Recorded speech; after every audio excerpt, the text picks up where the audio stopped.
Congresswoman Marsha Blackburn represents the 7th Congressional District of Tennessee. She was first elected in 2002, has been a consistent voice for conservative and Christian principles. She serves as the Deputy Whip. She is on the House Energy and Commerce Committee, and she serves as a top Romney surrogate. She attended the VP debate in Kentucky and has been traveling the country speaking for the Romney-Ryan ticket. But that's not why I'm having her on today. Why we wanted her to join us was something that was shocking that was released by the Obama campaign last week. It was an ad with a young woman that was very suggestive in its message with sexual overtones. And Marsha Blackburn wrote an open letter to the president calling on him to abandon such tasteless campaign advertising. And she joined us now by phone. Marsha, welcome to the Washington Watch edition of Today's Issues with Tim Wildman and Tony Perkins. It's good to be with you. Thank you for having me on, and thank you for drawing attention to what has been such an unfortunate misstep and position of this administration in putting out that ad with their campaign disclaimer on that ad. I was truly disappointed that they would do that. Well, go ahead and describe it for our listeners so they'll know exactly what we are talking about. Sure. There is an ad that a young actress in Hollywood did for the Obama for America campaign.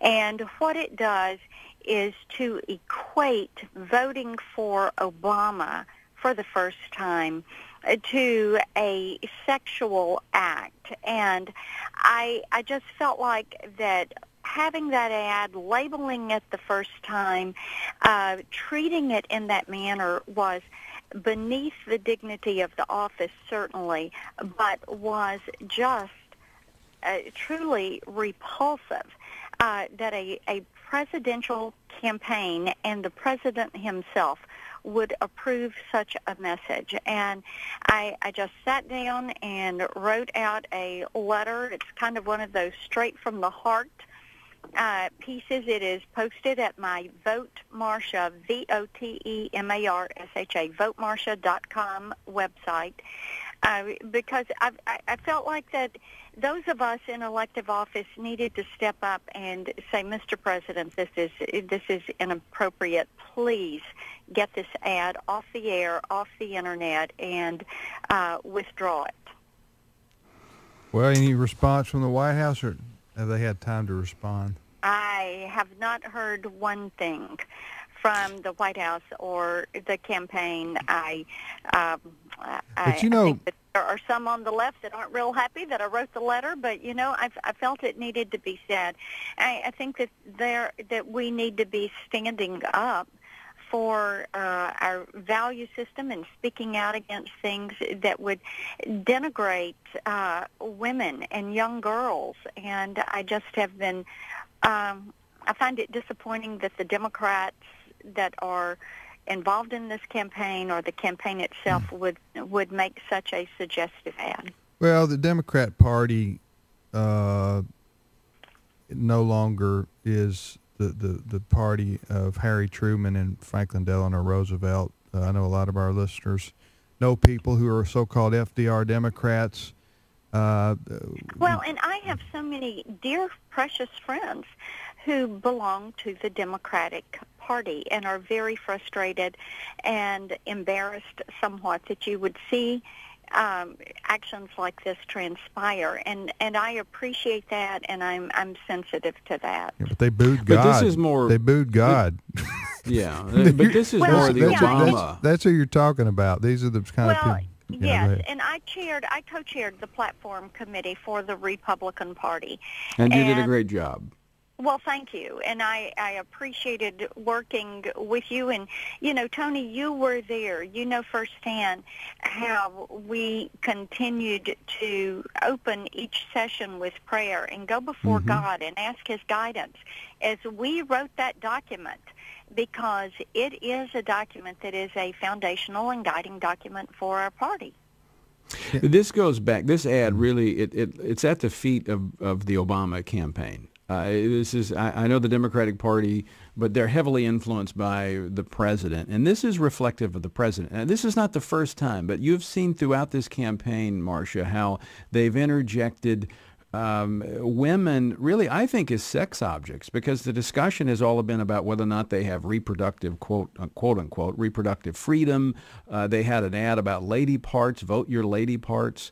I mean, this is really disgusting, and I think demeaning to women that it all comes down to sex. I mean, this gal that was on here, Dunham, is a star of HBO's Girls, this sleazy Girls, this sleazy show.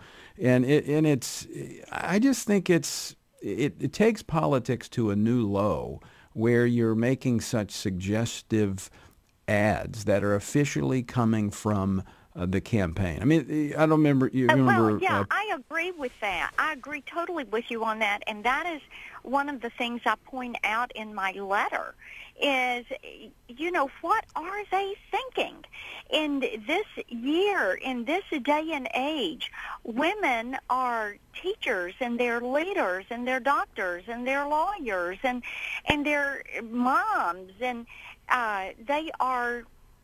they make decisions. I point out 85% of all the health care decisions in this country are made by the mother or the female in a family. And we're caregivers for elderly relatives. So what in the world are they thinking to think that the only thing that matters is something that has sexual innuendo or is about reproductive rights? People want to know that we're going to be looking at jobs in the economy, that we're going to make decisions that are going to strengthen the family, that we're going to have a plan in place for repealing and replacing Obamacare, that we're going to protect the sovereignty and the strength of this nation, and that we're going to defend our national security. They are outraged with what they've heard happen with Benghazi.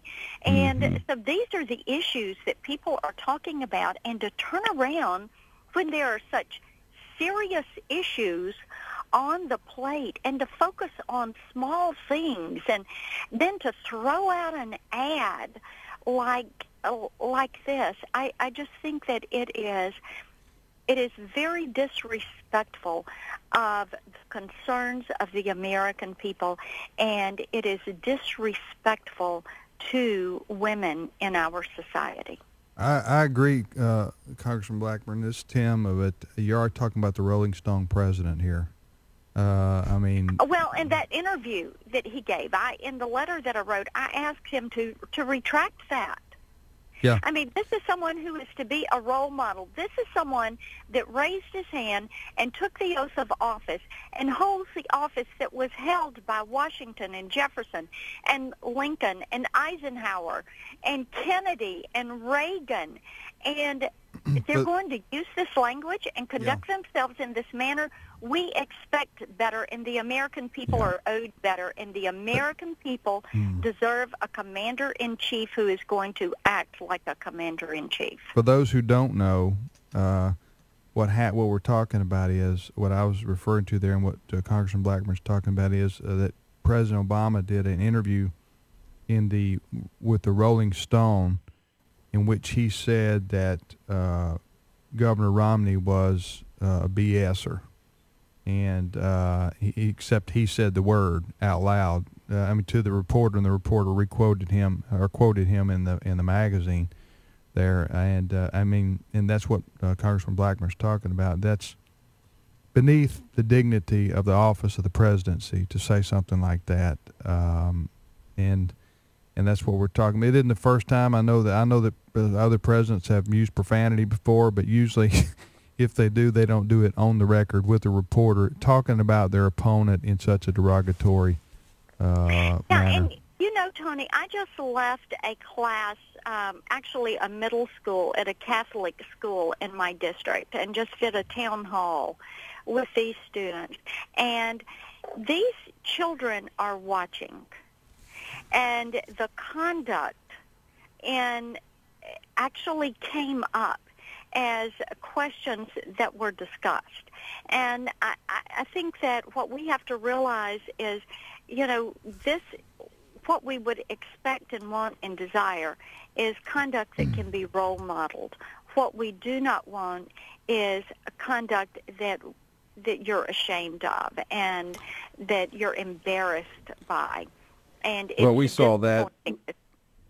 We saw that with Bill Clinton and his conduct as president of the United States. People, and what happened subsequent to that, how people saw him lowering the bar and young people engaging in similar behavior. So you're absolutely right, Marcia. I do want to ask you this point, because what's key in this election, we've heard so much about, is the vote of women, and no doubt that's what's driving this. But again, I go back to what they see women as purely sexual objects, in my view, and not appealing to, as you pointed out, their rational thinking about their children, about the security of their home, about the security of the nation, about jobs, the economy. Is this contributing to that shift that's taking place, where more and more women are saying, you know what, I think I have more trust in Mitt Romney? I do think it is, and I think that you're seeing that regularly. Think about it like this. A Proverbs 31 woman, if you go in and read Proverbs 31 and look at that, if you look at the examples that we have in the Old Testament, Deborah and Esther and Lydia, and the list goes on and on, then I think that what you have to ask is, where are they going with this? We're out of time. We're out of time. I'm sorry, Congresswoman Blackburn. This is Tim. We're out of time. Thank you so much for being our guest. Always good to be with you. Thank you. Okay, bye-bye. Thanks, Marcia. All right, Tony, thank you. Good to talk to you. Okay, we'll talk to you again. No shortage of opinions here on the program. Go to our website, afa.net, click on the right side under Hot Issues, Dr. Jeremiah's name, and watch that sermon.